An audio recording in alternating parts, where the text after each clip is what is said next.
पिछले डिस्कशन में हम लोगों ने प्रणोदित आवर्ती दोलित्र का फोर्स्ड हार्मोनिक ऑक्सीलेटर का डिफरेंशियल इक्वेशन निकाल लिया था और उसका सॉल्यूशन भी पता कर लिया था। अब इस डिस्कशन में हम लोग अपने प्रणोदित आवर्ती दोलित्र का ड्राइवन ऑक्सीलेटर का या कहिए फोर्स्ड पीरियोडिक ऑक्सीलेटर के लिए एम्पलीट्यूड और फेस पता करेंगे, वो भी अलग अलग केसेस के लिए। ठीक है, इसके लिए आपके पास ये रिलेशन पहले से ही है, आपने इसको पता किया था, याद है। A is F by root under omega square minus P square का whole square plus 4b² p²। और एक रिलेशन ये भी है, इसको भी आप पहले ही कैलकुलेट कर चुके हैं, मतलब इक्वेशन 7 और इक्वेशन 8 ये दोनों हम लोग जानते हैं। यहां वो तीन केसेस कौन कौन है देखिए, ये रिलेशन में omega square minus P square और यहां भी omega square minus P square, यही वैल्यू है जो आपके थीटा को और एम्पलीट्यूड के वैल्यू को डिफाइन करेगा। इसलिए हम लोग इन्हीं दोनों के रिलेशन पे बात करेंगे, किसके, ओमेगा और पी के। ठीक, तो वो तीन केसेस कौन कौन से हो सकते हैं, तीन अलग अलग केस की हम लोग बात करें तो वो तीन केस कौन कौन से हैं। पहला केस ये है, अगर p की वैल्यू ओमेगा की वैल्यू से छोटा हो, इसको हम लोग क्या बोलेंगे, इसको हम लोग लो ड्राइविंग फ्रीक्वेंसी बोलेंगे, न्यून चालित आवृत्ति। और अगर p की वैल्यू ओमेगा की वैल्यू से बहुत ज्यादा हो जाए, बहुत ज्यादा मतलब अति हाई, ठीक है ना, हाई ड्राइविंग फ्रीक्वेंसी बोलते हैं। अगर p और ओमेगा एक दूसरे के इक्वल हो जाए तो इसको क्रिटिकल ड्राइविंग फ्रीक्वेंसी बोलेंगे। इन तीनों के लिए हम लोग 7 और 8 की वैल्यू को डिफाइन करेंगे एक एक करके। चलिए शुरू करते हैं। पहले केस के लिए, पहला case p is less than omega है। अब अगर p is less than omega है, इस केस पे आप a की वैल्यू के लिए अगर देखें तो हम क्या करते हैं, ओमेगा स्क्वायर कॉमन निकालेंगे, और चूंकि ये ओमेगा स्क्वायर का होल स्क्वायर भी है तो ये ब्रैकेट से बाहर आके क्या हो जाएगा, ओमेगा टू द पावर 4। इसको देख लीजिए आप, देख लिया ओमेगा टू द पावर 4 कैसे हुआ, डाउट तो नहीं हो रहा। चलिए क्या बचेगा ब्रैकेट के अंदर, 1 minus P square by omega square का whole square plus 4b² p²। ये फर्स्ट लाइन आपने लिखा है, कहां से, आपके इक्वेशन नंबर 7 से। उसके बाद अगर इसको और सिंपल कर देते हैं, इसको अगर हम लोग और सिंपल कर दें तो हमारे पास रिलेशन क्या बन के आएगा, यहां से भी omega to the power 4 common निकाल लें अगर, तो ये बना ओमेगा टू द पावर 4, यहां क्या बचेगा, 1 minus P square omega square का whole square, 1 minus P square omega square का होल स्क्वायर, और यहां चूंकि ओमेगा टू द पावर 4 नहीं है तो ये हो जाएगा P square divided by omega to the power 4। इस स्टेप को समझिए, ये वाला स्टेप, ये वाला स्टेप, ये कैसे बना, देख लिया, देखा, क्लियर हुआ। आगे के सॉल्यूशन में क्या कह सकते हैं आप, देखिए भाई, चूंकि p का वैल्यू ओमेगा से छोटा है तो P square by omega square का वैल्यू 1 से बहुत छोटा हो जाएगा, और P square to the divided by omega to the power 4 और छोटा हो जाएगा। इसका मतलब ये वाले टर्म को नेग्लेक्ट कर लीजिए, पी स्क्वायर ओमेगा स्क्वायर वाले टर्म को, मतलब इसको, और P square divided by omega to the power 4 को भी नेग्लेक्ट करेंगे। इसको लिख दीजिए वर्डिंग में कि इसको आप क्या कर रहे हैं, नेग्लेक्ट कर रहे हैं। क्यों कर रहे हैं, इसलिए कर रहे हैं। तो आपका रिलेशन क्या बन के आया, ए की value F by omega square. देखिए ये पूरा टर्म 1 हो गया, ये वाला पूरा टर्म एलिमिनेट हो गया, 0 हो गया, मतलब P square omega to the power 4 को आपने 0 कह दिया है। तो 0 इंटू 4b² यानी कि 0, और ये भी 0, तो क्या बचा यहाँ 1, और 1 into omega to the power 4, और रूट से बाहर आ जाएगा तो ये ओमेगा स्क्वायर आया। ये है आपके पास ए की वैल्यू। क्लियर है? अब देखिए ओमेगा स्क्वायर को आप कितना लेते हैं, के बाई एम, और एफ का मतलब क्या होता है, एफ नॉट बाई एम। इसको आप एज्यूम कर चुके हैं पिछले डिस्कशन में। चाहे तो आप एक बार चेक कर लो, ज़्यादा बेहतर होगा कि ये लिया है कि नहीं लिया है, मिस्टेक भी हो सकता है। ठीक, चेक करके आ गए? चलिए अब इस वैल्यू को यूज कर लें अगर, तो एफ की जगह एफ नॉट बाई एम, और ओमेगा स्क्वायर कितना हो जाएगा, के बाई एम। तो ये वाला एम इस वाले एम के साथ कैंसिल हुआ, और आपके पास ये रिलेशन बन के आया, एफ नॉट बाई के। अब टेन थीटा की value 2bp divided by omega square minus P square होगा आपकी इक्वेशन नंबर 8 से। टेन इनवर्स था ना, उसको ट्रांसफर करके टेन थीटा बना दिया, तो ये कितना हो जाएगा, यहां ओमेगा स्क्वायर अगर कॉमन निकाल दें तो omega square 1 minus P square by omega square. P square by omega square आपको पता है आगे क्या करना है, P square by omega square 1 से छोटा है तो नेग्लेक्ट करेंगे, और नेग्लेक्ट करेंगे तो आपका डेरिवेशन क्या बन जाएगा, टेन थीटा की वैल्यू देखिए 2b p divided by omega square, ये वाला टर्म ये 0 हो गया, तो ये ओमेगा स्क्वायर हो जाएगा 1 के साथ, तो कितना हो गया 2b p by omega square, ये टेन थीटा की वैल्यू। अब इसको हम लोग अप्रोक्सीमेटली 0 बोलेंगे, क्यों भाई, p बाई ओमेगा स्क्वायर भी तो अप्रोक्सीमेटली इक्वल टू 0 हो गया, और 2b इंटू 0 कहने का मतलब 0 है। तो टेन थीटा की वैल्यू 0 कब, टेन थीटा की वैल्यू 0 कब, जब थीटा 0 हो। और थीटा 0 होने का मतलब क्या है, कंक्लूजन क्या निकल के आया आपके पास, इन दोनों का अगर कंक्लूजन निकालें आप तो क्या कहेंगे आप, आपका ये कहना है कि आपका ये जो चालक बल है ना, और डिस्प्लेसमेंट जो आ रहा है वो दोनों समान कला में होते हैं। ठीक है, आपका जो ड्राइविंग फोर्स है और जो डिस्प्लेसमेंट है वो दोनों सेम फेस में होंगे, उनमें कोई फेस डिफरेंस नहीं होता। और दूसरा आपका ये जो एम्पलीट्यूड ए है, यहां आपने ए निकाला है एफ नॉट बाई के को, ठीक है, ठीक, यहां क्या पता चला, यहां ये पता चला कि आपका जो एम्पलीट्यूड है वो आपके बॉडी के मास पर यानी कि द्रव्यमान पर निर्भर नहीं करता, और ना ही बी पर निर्भर करता, अवमंदन पर निर्भर नहीं करता। किस पर निर्भर करता है, केवल कांस्टेंट पे, बल नियतांक पर निर्भर करता है। इसको लिख दीजिए, ये वाले रिलेशन को यूज करके और इस रिलेशन को यूज करके आप इसका वर्डिंग कर दीजिए, तो ये हो जाएगा आपका फर्स्ट कंडीशन। क्या लिखें, क्या लिखेंगे, आप लिखेंगे ये कि यहां ये जो दोलन का आयाम है वो द्रव्यमान और अवमंदन पर निर्भर नहीं करता, केवल बल नियतांक पर निर्भर करता है। ठीक, और यहां प्रणोदित दोलक, आपका ऑक्सीलेटर और ड्राइविंग फोर्स दोनों सेम फेस में होते हैं, उनमें कोई फेस डिफरेंस नहीं होता क्योंकि थीटा की वैल्यू 0 है। ये पहला कंडीशन खत्म हो गया।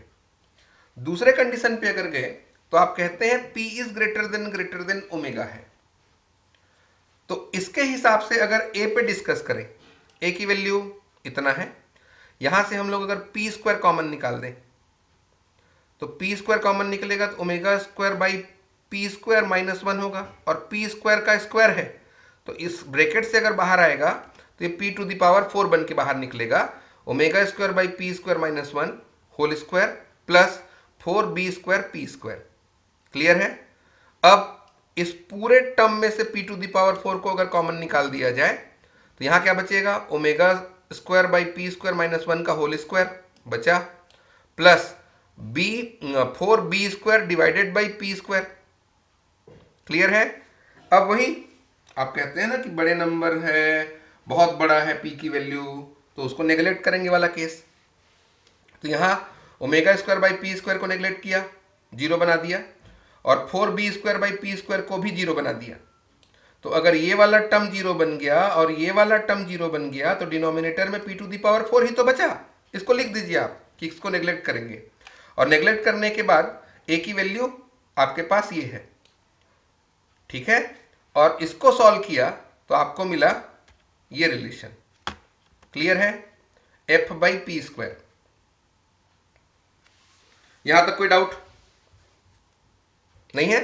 तो चलिए अब यहां क्या समझ में आ रहा है, जैसे जैसे चालक बल की आवृत्ति बढ़ती जाती है, ये जो p की वैल्यू है, तो a का वैल्यू धीरे धीरे a का वैल्यू क्या होते जाएगा, कम होते जाएगा। p बढ़ेगा, p का मान बढ़ेगा तो a का मान घटता है। ये तो बात हो गया a के लिए। अब हम बात करते हैं थीटा के लिए। थीटा के लिए इसी केस को अगर अप्लाई करना है तो आप यहां देखिए, ये थीटा की वैल्यू tan थीटा की वैल्यू है, p² कॉमन निकाला तो ω²/p² - 1 आया। ये वाला टर्म नेग्लेक्ट होगा। क्यों नेग्लेक्ट होगा? क्योंकि आप बोलते हैं ω²/p² की वैल्यू बहुत कम होगी। तो यहां कितना हो गया 1, तो ये कितना हो गया 2bp/p²।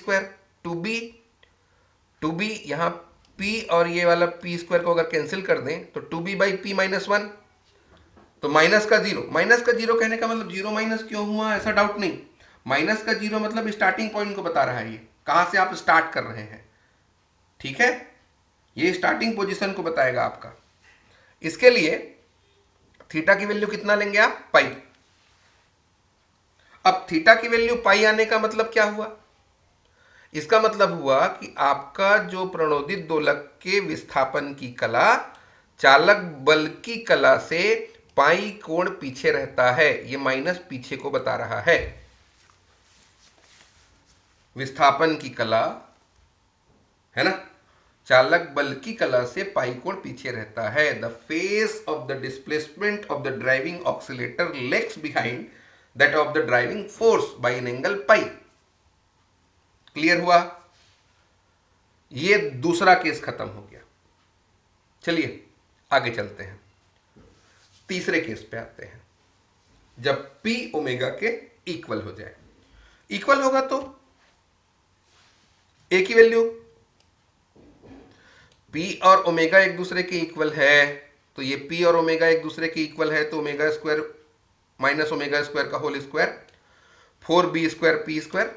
सिंपल किया, सॉल्व किया, f/ ये रूट से बाहर निकला 2b और p, ये आ गया f/2bp। क्लियर हुआ? चूंकि 2b की वैल्यू आप r/m लिए थे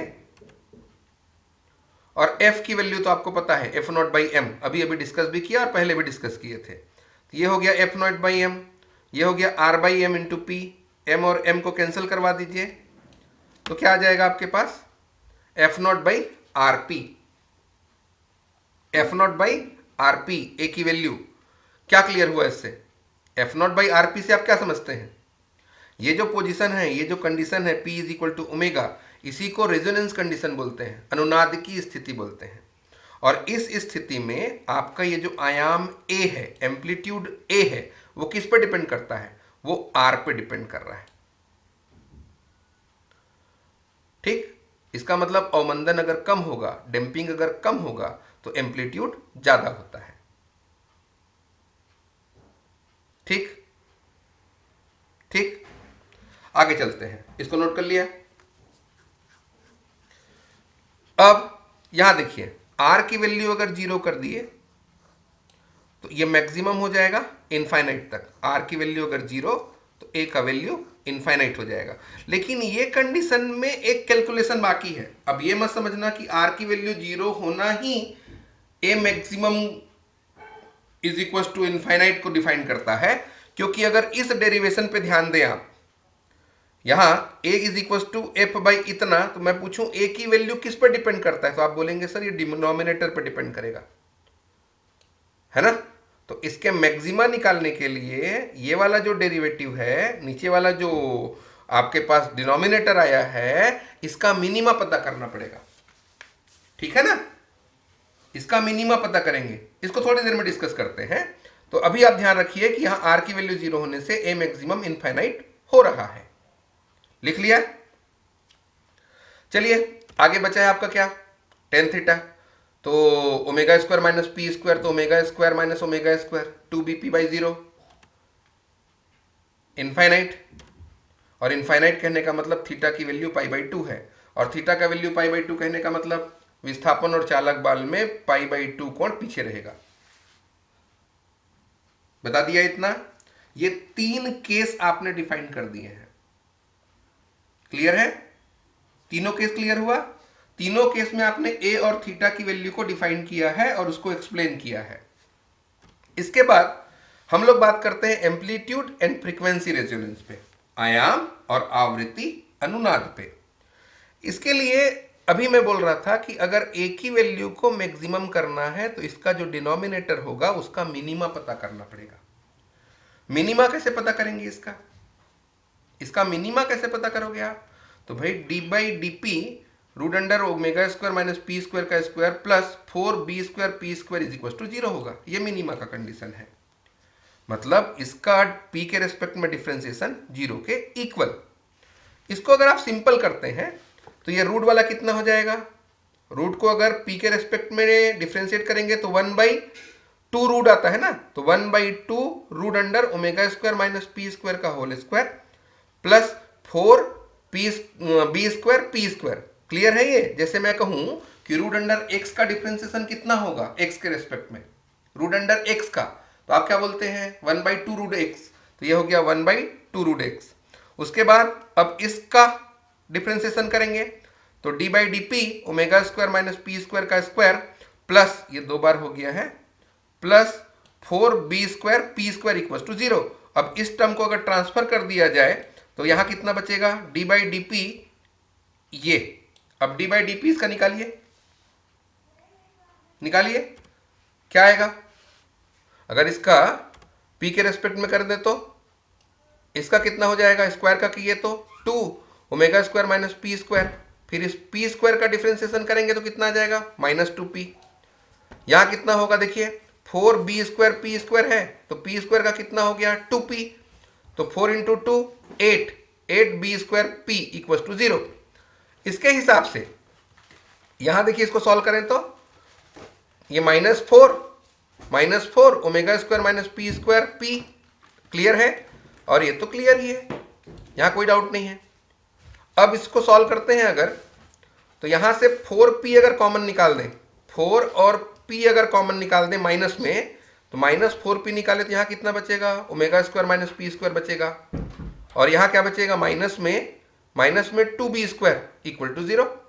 इसके हिसाब से ओमेगा स्क्वायर माइनस पी, इसको तो ट्रांसफर करके 0 कर दीजिए, तो omega square minus P square minus 2b² equal to 0। और इसका मतलब p² की अगर वैल्यू निकालूं, ये p² की अगर वैल्यू निकालें तो p² को इधर ट्रांसफर कर देंगे तो इधर कितना बचा ओमेगा स्क्वायर माइनस 2b का स्क्वायर। इसी को हम लोगों ने मान लिया है ओमेगा r का स्क्वायर। इस p² की वैल्यू जब इतनी होगी उसको हमने ओमेगा r का स्क्वायर माना है। ठीक, ये क्वेश्चन नंबर 10। और अब a मैक्सिमम कितना होगा? ये रेजोनेंस फ्रीक्वेंसी आपने पता कर लिया है, तो a मैक्सिमम कितना होगा? तो f/रूट under omega square minus P square का स्क्वायर प्लस 4b² p², ये तो a की वैल्यू है आपके पास। अब यहां p² की वैल्यू अगर रख दी जाए, p² कितना है भाई ओमेगा स्क्वायर माइनस 2b², तो ये हो गया ओमेगा स्क्वायर और माइनस यहां था ये माइनस, तो माइनस माइनस का प्लस 2b², ये ओमेगा स्क्वायर और ये ओमेगा स्क्वायर कैंसिल हो गया, और यहां p² है उसका वैल्यू फिर रख दीजिए तो ओमेगा स्क्वायर माइनस 2b² आया। चलिए सिंपल मैथमेटिकल कैलकुलेशन करते हैं। यहां 2b² का होल स्क्वायर 4b का पावर 4, यहां 4b² और ओमेगा स्क्वायर का मल्टीप्लाई 4b² ओमेगा स्क्वायर, और यहां 4 2 8 8b टू द पावर 4। यहां तक क्लियर है? इसको सिंपल कर दीजिए तो 4b² omega square 4b to the power 4 minus 8b to the power 4, तो आपके पास ये बचा। इसको और अगर सिंपल करें तो यहां से क्या निकल जाएगा कॉमा 4b² निकलेगा, 4b² और 4b² रूट से बाहर आके कितना हो जाएगा 2b, तो यहां से 4b² निकाले तो कितना बचा ओमेगा स्क्वायर, और यहां कितना बचा, बी स्क्वायर। यहां से 4b² कॉमन निकाला है, 4b² कॉमन निकाला, और उस 4b को अगर रूट से बाहर निकाल दिए तो 2b हो गया। यहां बचेगा ओमेगा स्क्वायर, और यहां से अगर हम लोग 4 कॉमन निकाल दिए तो 4 गायब हो गया, और b² निकाला है b⁴ में से, तो b² बचा। तो ये क्या बच गया आपका, a मैक्सिमम की value f/2b root under omega square minus b² दिख रहा है। क्लियर है, ये वाला वैल्यू। इसका मतलब P का एक विशेष वैल्यू है, स्पेशल वैल्यू है, P की एक स्पेशल वैल्यू है जिसपे आपके एम्पलीट्यूड की वैल्यू मैक्सिमम होती है। ठीक है, और इसी को हम लोगों ने क्या कहा है, एम्पलीट्यूड रेजोनेंस नाम दिया है। और वो जो फ्रीक्वेंसी है P, जिसके लिए आप लोग के पास एम्पलीट्यूड रेजोनेंस मिलता है, उसी को आप लोगों ने नाम चेंज करके क्या बोल दिया, रेजोनेंट फ्रीक्वेंसी कहा है। ठीक, ये इजी सा कैलकुलेशन है। अब यहां आपको एफ आर कितना मिला, omega R by 2 pi. Resonance frequency आपने ओमेगा आर माना था। देखिए p² is equal to omega R का स्क्वायर, तो p की वैल्यू ओमेगा आर, और फ्रीक्वेंसी कितना होता है, omega by 2 pi, omega by 2 pi. तो इसके हिसाब से 1/2 वैल्यू रख दीजिए। ओमेगा आर की value root under omega square minus 2b का स्क्वायर आएगा। ये है आपके पास रेजोनेंस फ्रीक्वेंसी का न्यूमेरिकल वैल्यू, या डेरिवेशन कह सकते हैं। क्लियर हुआ, यहां तक कहीं कोई डाउट है? ये आपका इक्वेशन नंबर 11 है। अब क्या करते हैं, हम लोग एक ग्राफ पे डिस्कशन करते हैं। किस ग्राफ पे, कि P के साथ, P की वैल्यू के साथ A की वैल्यू में चेंजेस कैसे कैसे आते हैं। P के साथ A की वैल्यू के वेरिएशन को हम लोग इस ग्राफ में अगर ध्यान दें तो देखिए, P की वैल्यू जैसे जैसे आप बढ़ा रहे हैं, P की वैल्यू जैसे जैसे इंक्रीज करते जा रहे हैं आप, उसके रेस्पेक्ट में A का वैल्यू क्या होते जा रहा है, देखिए बढ़ते जा रहा है। और P के एक स्पेशल वैल्यू के लिए जब ये ओमेगा आर के इक्वल हो जाएगा या P ओमेगा के इक्वल हो जाएगा तो आपका एम्पलीट्यूड मैक्सिमम होता है। इसके बाद इसको फिर अगर बढ़ाएंगे, इसके बाद अगर इसको फिर बढ़ाते हैं तो ये डिक्रीज होना शुरू कर देता है। ठीक, ठीक है। अब क्या करते हैं हम लोग, डैम्पिंग फोर्स की वैल्यू को अलग अलग करके, डैम्पिंग फोर्स को जब अवमंदन शून्य रहेगा तो यहां एम्पलीट्यूड मैक्सिमम हो जाता है, इनफाइनाइट हो जाता है। फिर दूसरा, अगर इसको और बढ़ा दिए तो ये एम्पलीट्यूड पहले इतना था ना जीरो में, वो थोड़ा सा कम हो जाता है। मतलब अवमंदन जैसे जैसे बढ़ रहा है, डैम्पिंग जैसे जैसे बढ़ रहा है, उसके हिसाब से एम्पलीट्यूड धीरे धीरे घट रहा है। क्लियर हुआ ना? क्लियर, दो चीजें बात यहां पर डिस्कस किया आपने। पहला, P के साथ A में वेरिएशन आया, और डैम्पिंग के साथ, अवमंदन के साथ A के मान में परिवर्तन को भी दिखाया है। इसको नोट कर लीजिए इस तरीके से कि भाई P बढ़ाएंगे तो A बढ़ता है, P जब के एक सर्टेन वैल्यू के लिए A की वैल्यू मैक्सिमम, उसके बाद फिर बढ़ाएंगे तो डिक्रीज होने लगता है। इसके साथ साथ अवमंदन को अगर बढ़ाते जाते हैं तो एम्पलीट्यूड उसके हिसाब से कम होते जाता है। ये है आपका ग्राफिकल डिस्कशन।